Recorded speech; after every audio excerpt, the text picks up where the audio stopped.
The Ultramarines need to make contact with the Imperial Fists so they can figure out how best to resolve this rebellion as quickly as possible and to not tie up the Space Marines in something that should be handled by the Planetary Defense Forces and the Astra Militarum. So they need to come up with a plan where they can smash the rebellion in one or two swift strokes. Before that can happen, the Ultramarines have to contact the Imperial Fists. The Ultramarines are outside of the walls, the Imperial Fists are on and inside the walls. Therefore, the Ultramarines need to locate an area where the Imperial Fists are defending, destroy any rebel forces in that area, and make direct contact with the Imperial Fists. Imperial Fist tactical marines located a breach in the wall large enough to move a work truck through. They decided that since this area was completely undefended, they would take up the defense of this area themselves. They sent out a request for aid, and several other Imperial Fist Marines showed up and assisted in building an ad hoc structure in front of the breach to try and keep any rebels out. As you can see, several Devastator Marines showed up. However, the missile launchers are not very effective against Leman Russ tanks, so a full tank rush on this area could decimate it. They have a Thug gun, but the Tech Marine here is actually working on it because it's not currently in functioning condition. If they can get it working again, it would help them to hold this area. Some scout snipers also responded to this call for aid. This group encompasses all of the Imperial Fist assets in this area.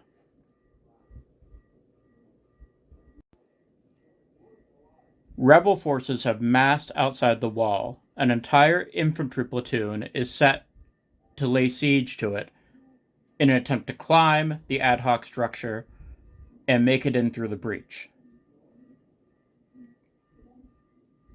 They have a team of snipers set up in the ruins here. A tank commander is the only heavy armor available for this battle. They do, however, have a basilisk. Even one basilisk is extremely helpful when trying to break a siege, or trying to lay siege to an area. We also have veteran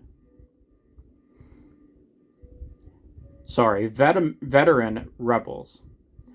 These are represented on the board as a combination of Khazarkan, stormtroopers, and even a Tempestus Scion. However, these are simply veteran members of the Planetary Defense Force who just happened to get their hands on some of the shiniest lasguns they had.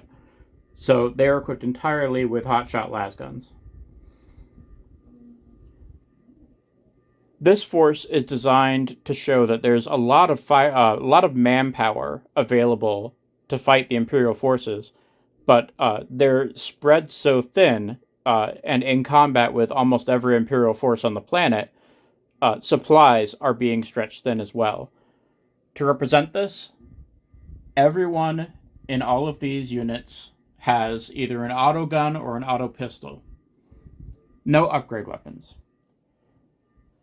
One exception is that this unit has managed to scrounge up 8 sniper rifles, and they'll be using these to try to take out the Marines on the wall.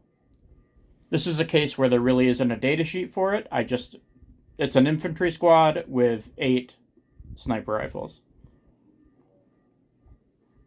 And similarly, hotshot lasguns are the best thing these guys could find. No grenade launchers, no melt-a-guns, no plasma guns, no flamers.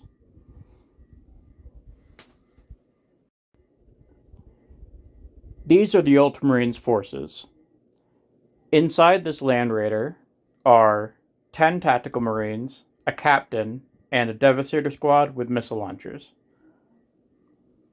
This is an assault squad with a sergeant with a power fist and plasma pistol, 2 plasma pistols in the squad, the rest just chainsaws, bolt pistols. Here we have a Whirlwind and a Predator. Those who saw the first video testing the impact rules will recognize these 2 models.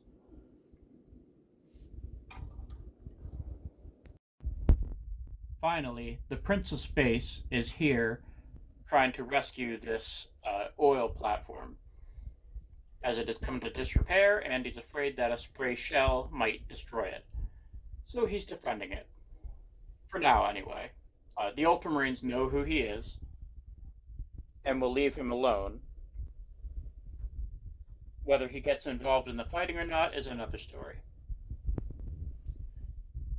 Today's playtest is mostly going to revolve around the morale system and falling back after you fail a battle shock test, resultant from losing more than half of your models. That's why we're facing such a large number of infantry. For this battle, I'm actually going to put a stop to wounds on a unit as soon as it reaches below half health. So if I would do 7 wounds, or rather if there's 7 failed saves in one of these units, I will cut it off at 6, and the remaining 4 will be around to test for battle shock. Now, one of the only things that this Apostate Cardinal does is make someone immune to battle shock, so I'm not going to use that. So he's going to be a fairly useless leader. The only other ability he has is once per game he can give people +1 attack in melee, and maybe that'll come in handy when it comes to these Assault Marines, as these are all soft targets. Same with the Marines. As soon as they lose more than half of their models, I'm going to stop removing models as casualties, and they're going to get a chance to run, since I wouldn't be playtesting a fallback mechanic if I was wiping out whole squads.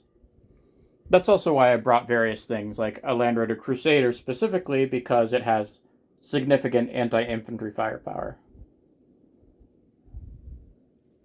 Alright, so let's begin.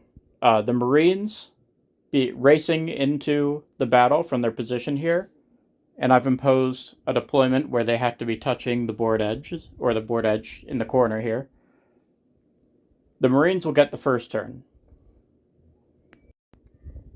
The Ultramarines have rolled out, taking the Rebels by surprise. Here, the Whirlwind will fire from behind the crate.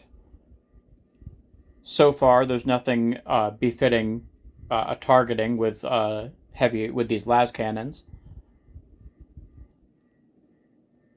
And we might be a little far away with this Land Raider. However, those inside are eager to disembark.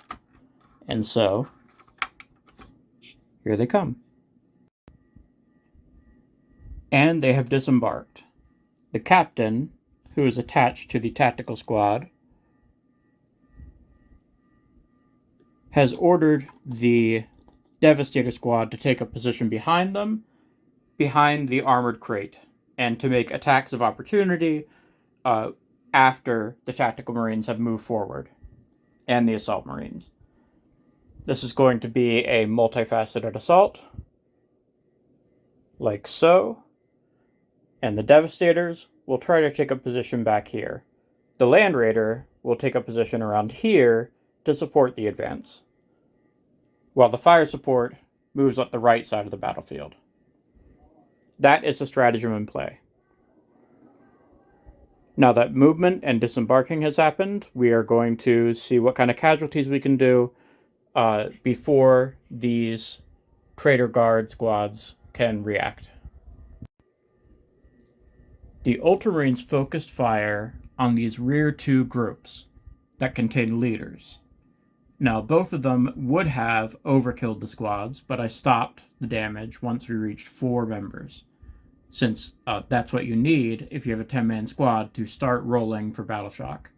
Once it's the Rebels' turn, we will make Battle Shock rolls for them and see if they fall back.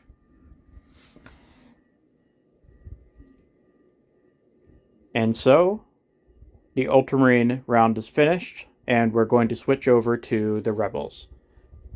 You'll notice we're not doing anything with the Imperial Fists. They are just for decoration right now to sell the story. They won't be firing on the Rebels. The Rebel force is about 1,000 points, and so is the Ultramarines force. So they don't actually have any kind of function. They're not represented by any points total. It's now the Rebels' turn. 2 units need to make Battle Shock tests. Actually, I just realized they don't technically because they don't have leaders, but what the hell. Their leaders have 6 up Battle Shock, or leadership, whereas the Trader Guardsmen have 7 up. So they're using the leaders 6 up, both of them.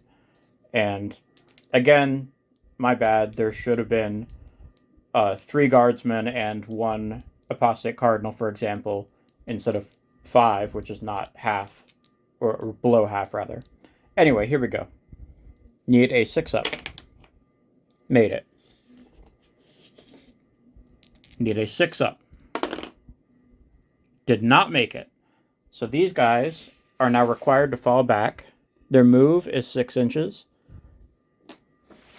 The first stipulation for falling back is they have to move in a straight line until they encounter something that stops their movement, or until they go completely off the board. Here's a bird's eye view. You can see they will be coming up against some kind of obstacle.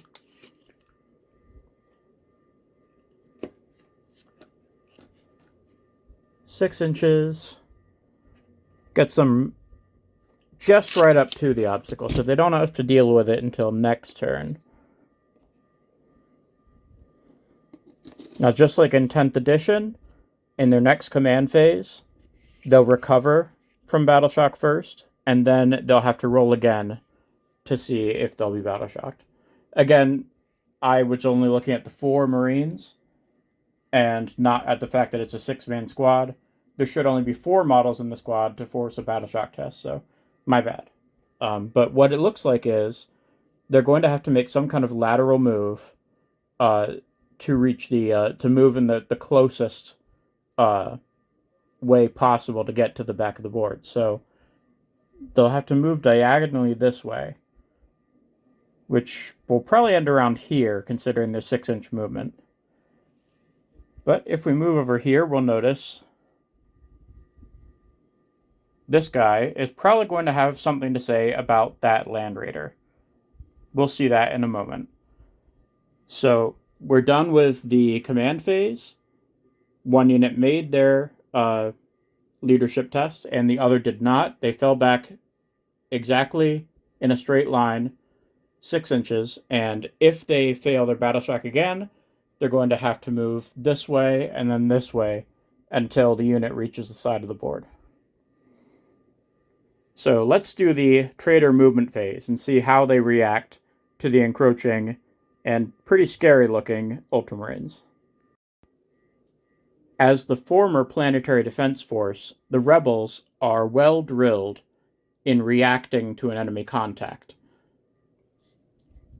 The only exception is here, where the Apostate Cardinal, fearing for his life, led his retinue behind this structure. Everyone else has turned to face the foe, and are going to immediately start loosing autogun bullets in the direction of these Marines. Unlike last game, I am not supercharging the Marines. They all just have their standard 2 wounds and 3 up saves. Since this Basilisk is part of the point structure of the entire Rebel forces, I will have it attack the Marines, but I mean, it's supposed to be an abstraction that it can attack the Marines even though it's not looking at them. But let's just imagine, in a storyline perspective, that the maneuver, the tactics that these Trader Guard are doing is being supported by covering fire from the Basilisk, pinning down the Imperial Fist so they can't take easy shots while the rebels reorganize. The rebel snipers don't need to move. They can see their targets just fine. As you can see, the tank commander has moved. He's got his Vanquisher cannon ready, as well as a las cannon in the front. And another thing is that to emphasize that supply lines are a big problem, any heavy bolter that gets fired in this game, instead of having 3 attacks, it'll have 2, and it will not have the sustained hits rule. That highlights that gunners are being told to be very careful with their ammunition and to not just let loose on a target, to make every shot count. And so we will have the rebel shooting phase soon. The veteran rebels have taken cover in these ruins here. They might go right through the wall and attack the Marines. They might wait for the Marines to move a little further in. These are... You don't become a veteran by getting vaporized on the battlefield. These guys have been in battles before, so they're being more careful than the other rebels. Anyway, on to the rebel shooting phase. It is not a good day to be an Ultramarine. The reason these sniper squads don't exist in the game is because it did quite a lot of damage. Sure, it's only 2 wounds, but any more of that and the captain is gone. In the meantime, the Leman Russ tank commander with the Vanquisher battle cannon and 1 las cannon, 2 heavy bolters. Heavy bolters took out 2 Marines. The las cannon did nothing, actually. No, it did nothing. The Vanquisher cannon, on the other hand, has reduced the Land Raider down to 6 wounds with a very lucky shot.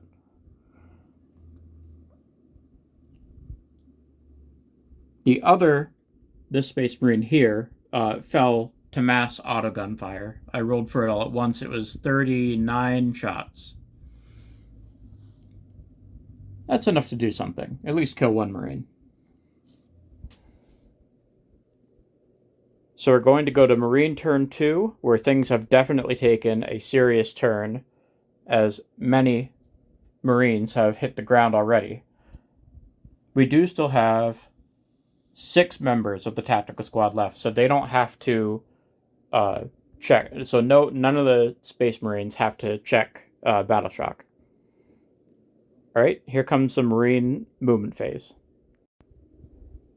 As you can see, the Assault Marines made their way up and around and are going to flank the enemy here.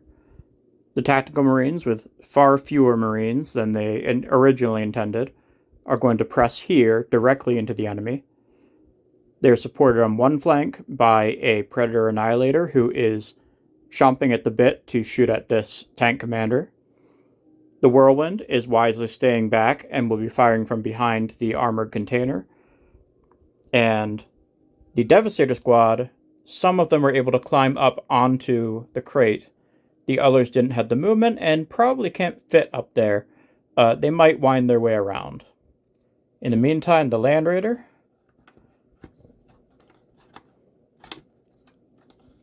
Their Land Raider will wheel around and continue to pelt the Trader Guardsman with its fancy little whatchamacallums. I just wanted to record this. It's at the end of the Marine shooting phase. They did quite a lot of damage. Specifically, the Predator Annihilator lived up to its name and managed to get the tank commander down to 1 wound. Now, as you can see, there is a very eager hunter-killer missile ready to be shot. So I'm going to see if I can do 1 more wound. So I'm going to record this. I believe that's a hit. Hunter-killer missiles hit on 2s. That's not a wound, unfortunately. It almost happened. So we're going to see 1 more round of shooting at a penalty because of the damaged rule. But yes, that will be happening. So then in the beginning of the Trader turn, this unit here will need to make a Battle Shock test. This one will need to make a battle shock test. This will need to make a battle shock test. And this one will recover from battle shock. And I'm going to say it needs to make another battle shock test. All right, starting the... we're not doing any charges, so we're jumping right into the trader turn 2. Okay, battle shock tests were made. I actually moved this unit before I rolled their battle shock, but they are fine. Again, they should actually have to be missing one more model to make battle shock tests, but we're just going to keep going. This unit failed. This unit passed. And again, this unit has too many models. It should only have 4 models or less to have to make battle shock tests, but whatever, we're going to keep going. They failed again. So first, we're going to do the easy one, which are these guys. They're going to move their maximum movement directly toward the board edge. Now you can see eventually they're going to come into an obstacle. So we're going to see what happens with that. So 6 inches is right around there.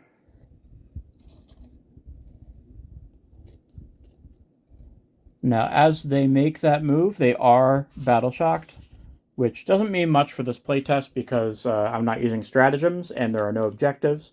But they do still get to shoot, etc. They just they just have to make these mandatory movements as long as they keep failing battle shock. These guys can't move directly back. And there is a stipulation in these rules where, and this is from older editions, if you can't fall back, like if they get stuck in here, the unit just gets destroyed. If it has to make a fallback move, it can't. Okay. So it's right about there.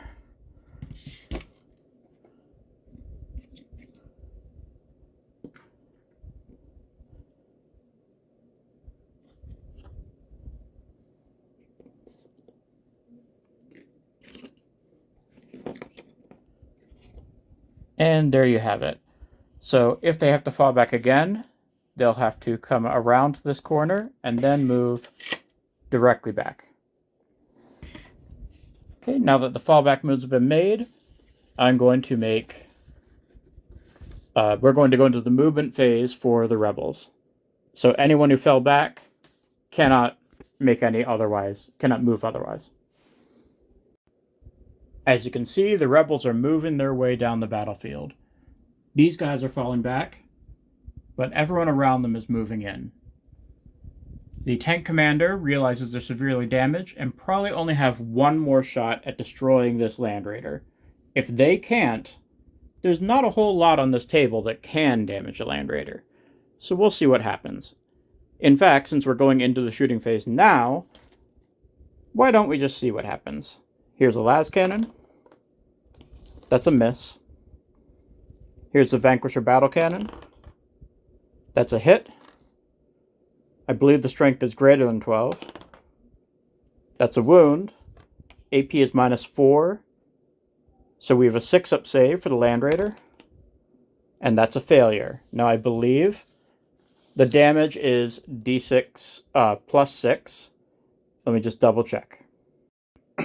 Okay, yes, the strength of the Vanquisher battle cannon is actually 18, and it is definitely damage D6 plus 6, so the Land Raider is toasted. Does she explode? Oh dear. The Land Raider goes up in a fiery explosion. It is D6 deadly demise. First, for the little bit of good news, it's damaging this unit here, and this could wipe out the unit. Only 1 mortal wound. That is not likely going to be the result for everyone else. Here we have the tactical squad, 5 members, plus a captain. This is not going to destroy the squad, but it will only do 1 wound. Incredible. Devastator Squad. Again, this won't kill the whole squad, but it could do a lot of damage. Only 2. We're going to kill off the only guy without a missile launcher. Whirlwind. 3 mortal wounds. I don't offhand remember how many wounds Whirlwinds have, so since he's probably not going to be taking that much damage throughout the game, I'm just going to give him... I'm going to count upwards. And once I get around 10, then I'll check, if I get around 10. Finally, the Predator Annihilator only takes 1 mortal wound. So that could have been a lot worse than it ended up being. The Traitor Guard have reduced this unit, the Tactical Squad, down to 4 models, so they can finally start making battle shock tests. And that's all the damage they did, although killing the Land Raider was a big deal. That was a lot of anti-infantry fire, and there's still a lot of infantry on the table. We're actually going to have a charge take place. Or maybe we won't, because my promise was that once you drop below half, then you don't lose any more models. So, you know what? I'm not going to have a charge take place. I want everyone to have a chance to test out the fallback rules. Speaking of which, these guys have to go down to 2 models to start falling back. Alright, with the number of Marines dwindling, but the number of traitors also dwindling, here's the kill pile. It's difficult to tell right now who is going to come out on top, but having seen the dice rolls, the masked traitor guards and fire is not that significant. It's only killing a Marine or so. It's a lot of these guys are outside of 12. But now it's we're done with the Rebel turn, and so we're going on to the Ultramarines turn 3. The Tactical Marines, even with the captain in the squad, rolled a 3. Therefore, they're going to have to fall back. Now here we have slightly more complex fallback. One of them has an obstacle right in front of him. He's going to have to make a lateral move to the right, about 2 inches.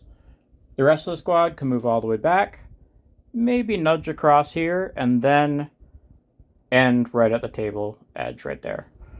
So let's get 6 inches.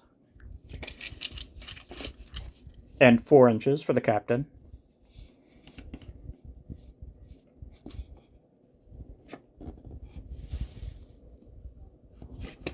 So just about an inch off of that crack.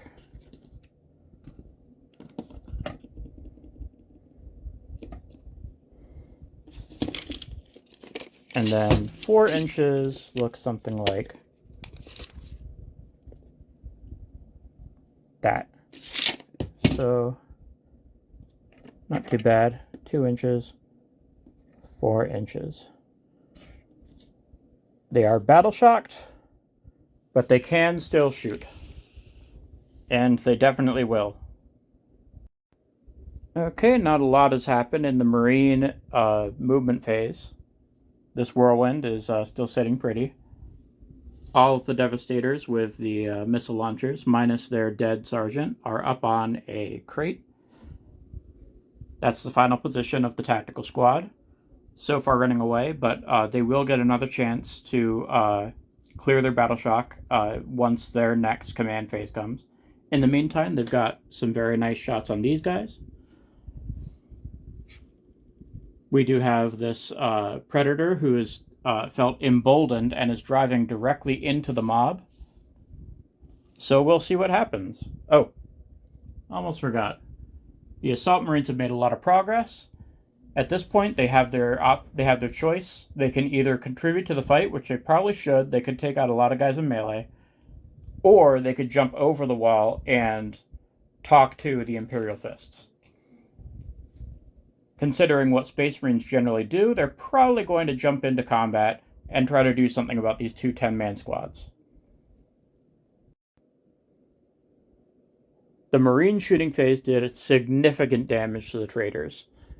This squad was almost entirely wiped out, and I had to rescue it at having 4 models by these Devastators, all four of them firing frag missiles.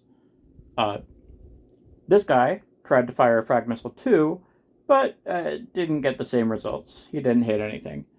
All we had is one plasma gun, nuke one guardsman.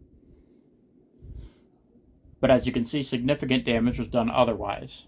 Now I'm rescuing these squads at 4 models, but once they have 4 models, anything goes. Because at that point, they've reached a point that they're making battle shock tests every single turn, and that's what I want, because I want to see what it's like having them fall back in different situations. This will be a tricky one for this squad. If this squad fails its morale test again, it's going to get crushed. There's nowhere for it to go. So that was Marine shooting. I've decided there's no assaults yet. So we are going into Trader turn 3, starting with Battle Shock. And we might as well roll this live, just to show you that I'm not rigging this test. Failure. This unit, really important, because this could kill them. Failure. They have a 7+. This unit. Also a failure. Looks like the Ultramarines have broken the Trader's spirits. Also a failure. And then we just have this squad back here. Managed to pass. The Trader Enforcer manages to keep his bodyguard unit from fleeing any further. But we have a number of fallback moves to make. Now I'm just going to measure for them so you can see what's going to happen, because 2 of them are just going to be moving back. Now normally you would make the move right after rolling the battle shock test, but I just wanted to show you in this case that I'm not rigging these tests. I had 4 failures in a row, just naturally. Alright, so this unit is just going to fall back and have nowhere to go. Even if they were to move laterally, there's nowhere for them to go. But they can't, because as soon as they get here, this slopes upward, and they're not allowed to move closer to the other long table edge. And they can't go through here because of the Predator, so these guys are just going to die. So maybe I'll just pull them out first. Then these 2 each have to make a 6-inch move closer to the table edge in a straight line, if they can. So the one moves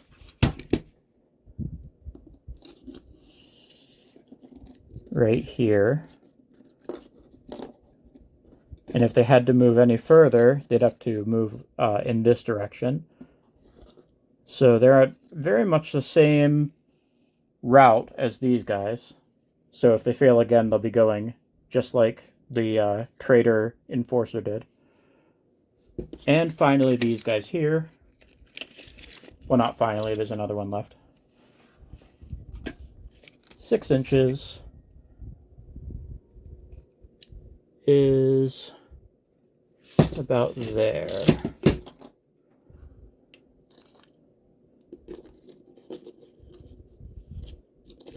Roughly. It's hard to do this while holding a camera and looking through the camera. If it wasn't straight back, I apologize. Again, I'm trying to do all this using a tape measure, holding the camera, and trying to keep it so it's all bird's eye view, and it's, you know, it would be helpful if I had another arm. So these guys, they have to move about 2 inches this way, well, 3 for the... Okay, so that's about 3 inches. And then 3 more inches down this way, puts them dangerously close to the tactical squad. 3 more inches is about roughly an inch after the crack. Alright, we have to be sure to stay out of engagement range. I'm not sure if I mentioned that or not in the rule, but that's where they ended up. Alright, so your spirits have been broken.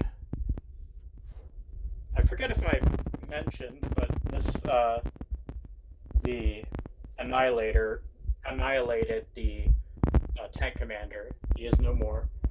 He did not explode.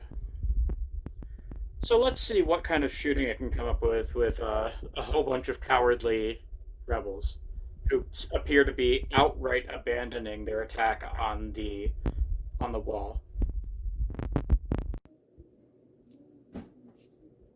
The rebel shooting phase was not entirely successful. A lot of shots went into these Marines who are in cover. Having no AP, it was difficult to do anything about that. Actually,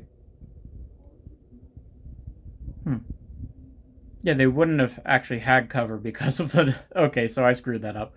Using earlier rules causes mistakes. I was giving them a 2+ save when really they had a 3+ save because of the AP0 weapons. Lessons learned. Anyway, what matters is I kind of glossed over the movement phase, but the rebel veterans climbed up into this thing and using some plunging fire, their hotshot las guns, and some very bad armor saves, this squad is in trouble. The tactical squad loses. No, that's the captain. Two of its members. I'm going to kill the sergeant and the missile launcher. We have enough missile launchers. As you can see, the captain is only down to 1 wound remaining. That's thanks to the snipers. Things are getting very hairy for the tactical squad. It's almost entirely eradicated, and the captain is in direct danger. However, nothing else got damaged. So there's still a lot for the Marines to do on Marine turn 4. First of all, we're going to clear their battle shock, the tactical squad, and re-roll it in their command phase. No one else will have to do that. So we might as well do that right now, again, to keep this live so that you know that I'm not lying. 5. I believe a captain is still leadership 5. I'm just going to double check, but I'm pretty sure. Or, I mean leadership 6. Okay, so yeah, the captain is leadership 6, so a 5 is another fail. That means the squad has to move 6 inches.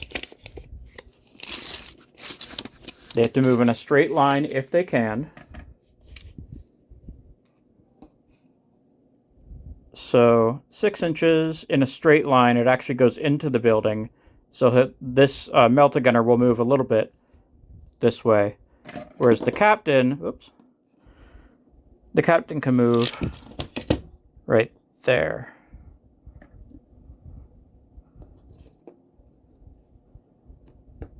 And then the melta gunner moves straight back, and once he encounters that wall, he moves a little bit diagonally. So let's see if they have another 6 inches, because if they fail again...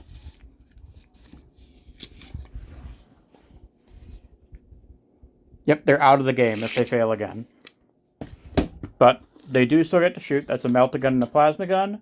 That'll probably nuke these guys unless they, roll 1s or 2s. Anyway, time to get to the movement phase. Whoops. Okay, Marine turn 4 movement phase. These guys have stood still, so they're going to have a 3-up ballistic skill. The tank has reversed and is going to try and take a shot at the basilisk. That will ease up pressure on the wall so that the Imperial Fists might be able to contribute to this battle. The Assault Marines, defying what we thought would happen, leaped over that unit and are headed toward the Traitor Enforcer and his mutated Ogren. So if the captain and his melta gun guy, plus these Devastator Marines can do something about this leader, the Apostate Cardinal, and the Sergeant with the Voxcaster operator near him, if they can wipe that out, and these guys can wipe this out, that'll leave the entire group leaderless. What would be ideal is if we could get these Assault Marines up here and cut apart these sniper rifles before they cut apart our fearless leader. And there's no current plan to deal with this. We'll just see what happens. Okay, Marine turn 4 was quite fun. Plasma gun nuked one guy. Melt-A-Gun nuked one guy. Then here I had 2 crack missiles go directly into this guy, and 2 frag missiles go up into the sniper rifles. The 2 crack missiles were all that we needed. He had a 4-up invuln, so I was just hoping to get past 1 invuln save and then deal multiple damage. He only has 4 wounds. And we did those 4 wounds, we killed him exactly. So the Apostate Cardinal is no more. That leaves the Traitor Enforcer, who, as you can see, the shooting from the Assault Marines has whittled down the squad. I'm actually going to do a close combat battle here, just to see if the Marines can wipe these guys out quickly.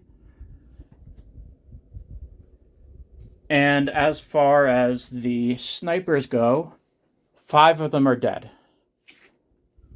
So we still have the leadership down here. They have a good view of the board. They can see what's headed their way. And the 3 remaining snipers.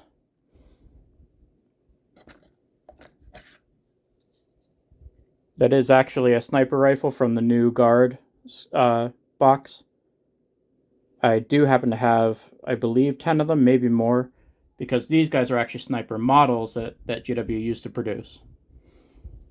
Anyway, shooting was great. Onto the charge. They basically have this charge roll. 5 inches is enough. And I'm not going to force you to watch me roll it. I'll just show you the results. And there we have it. We killed the last guy. After some nail-biting wound rolls, we killed the Traitor Enforcer, and the Power Fist finally did the last 3 hits. Those are invuln saves that the Traitor Enforcer failed. So the Traitor Enforcer, Mutated Ogryn, and the 1 remaining Guardsman are all dead. Thanks to decisive action of the Assault Marines, who are now, pulling out my ruler here, dangerously close to taking on this squad. 12 inches gives them more than enough, measuring diagonally from the ground up. They could easily set up shop in here. And things will get really bad for the remaining rebels. We still have a lot of cleanup to do, and it's the end of the Marines' turn, so we're going to see what happens on Rebel turn 4. Let's roll these Battle Shock tests out live. Another failure. These guys up here weren't harmed at all. We had bigger fish to fry. These guys, pass.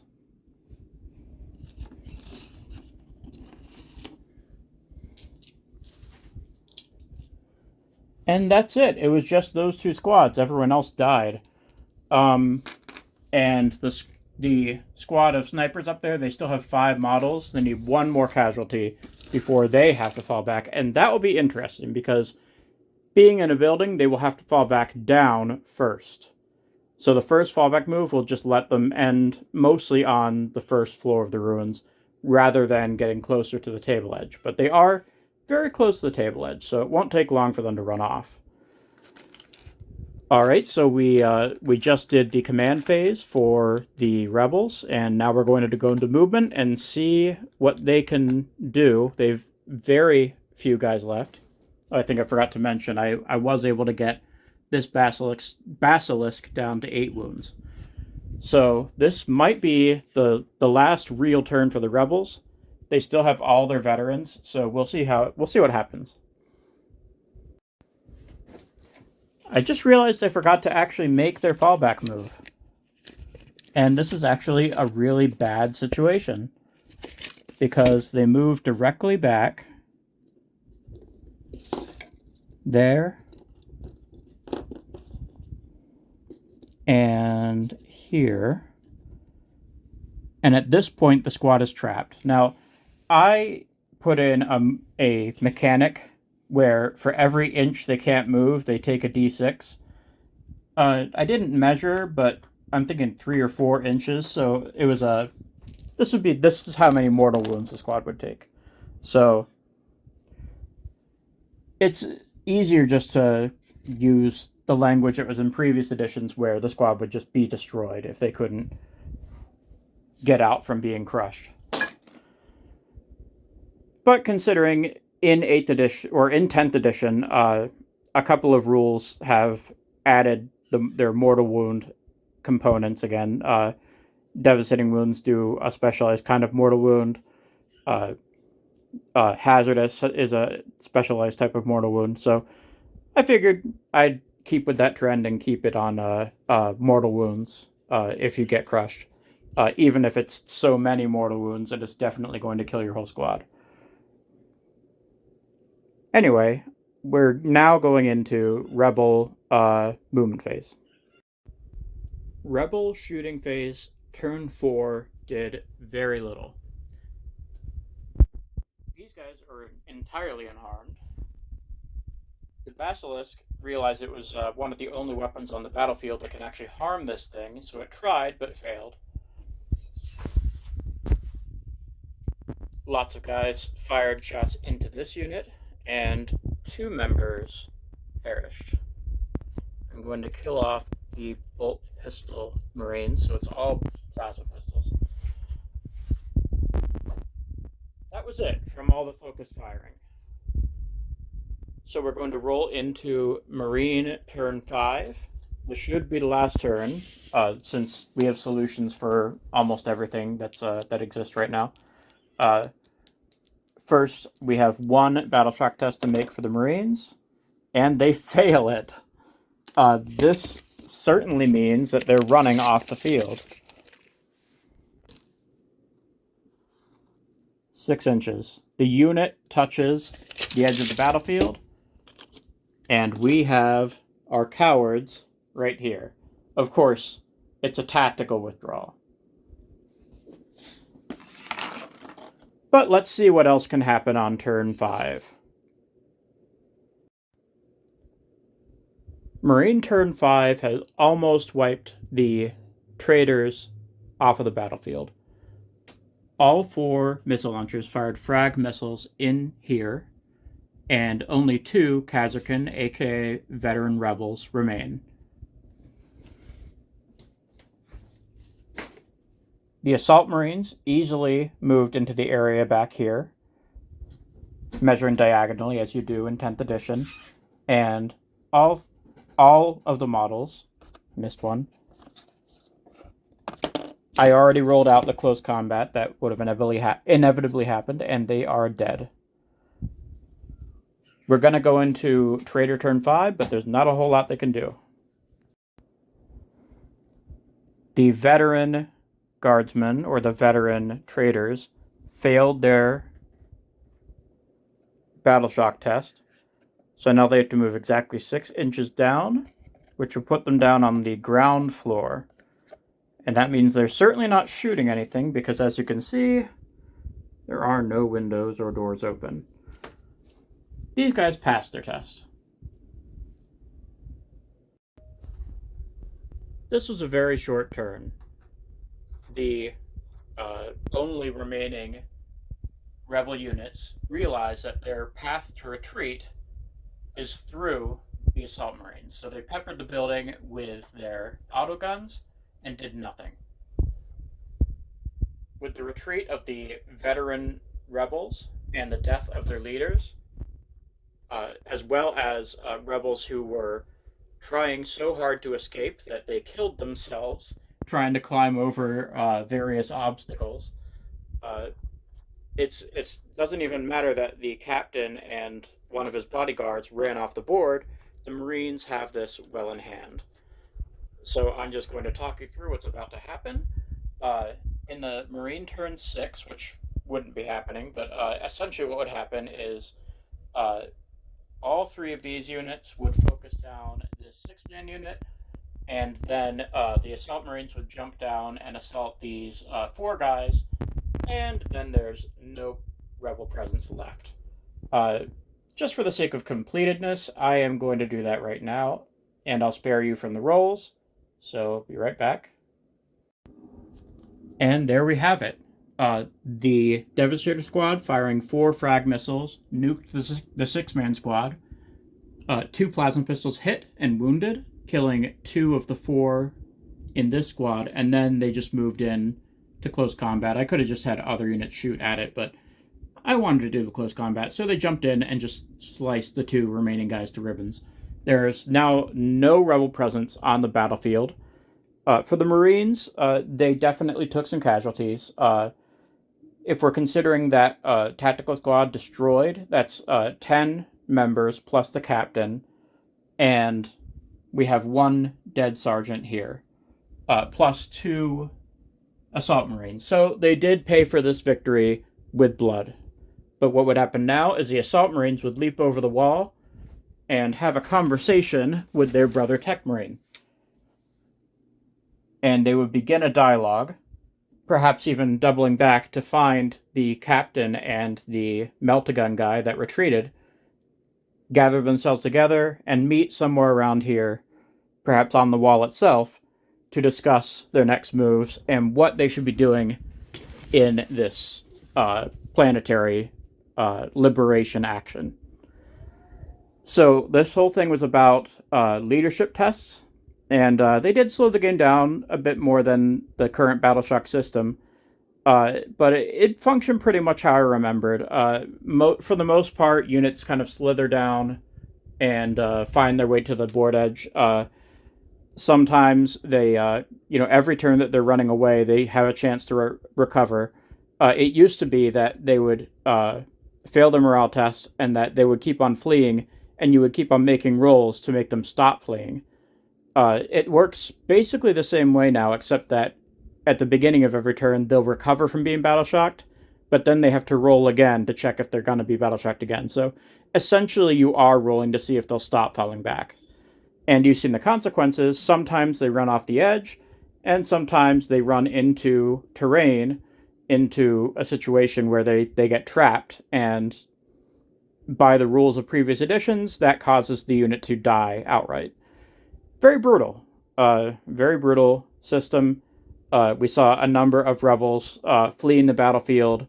That system killed a lot of rebels. The Marines killed most of the squads, and then the remainder of the squads ran away. That is very much how previous editions worked. Often you would try to just do that one wound, that one extra wound you needed, just to force your opponent to make that test and run away from an objective, for example. So without objectives, it was a little bit less interesting.